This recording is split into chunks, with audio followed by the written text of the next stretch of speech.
Akhnoor sector में बड़े स्तर पर आतंकवाद विरोधी अभियान जारी है, जहां 4 से 5 आतंकवादियों के घुसपैठ करने के इनपुट मिले हैं, जिसके बाद सुरक्षा बलों ने ड्रोन हेलीकॉप्टरों के साथ सर्च अभियान चलाया हुआ है।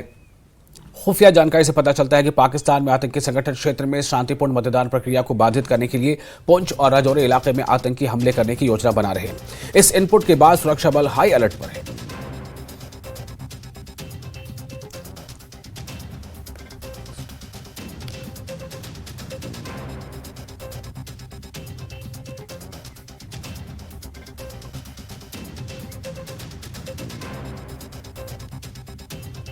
तो अखनूर सेक्टर में बड़े स्तर पर आतंकवाद विरोधी अभियान चलाया जा रहा है।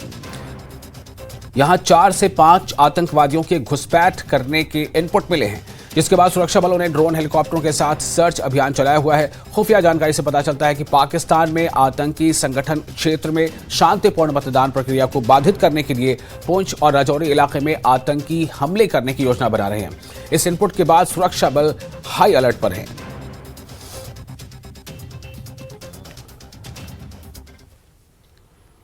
और इसके साथ ही इस बुलेटिन में फिलहाल इतना है कि न्यूज़ 18 के लिए इस पर लगातार बड़ी और अहम खबरों का सिलसिला जारी रहेगा।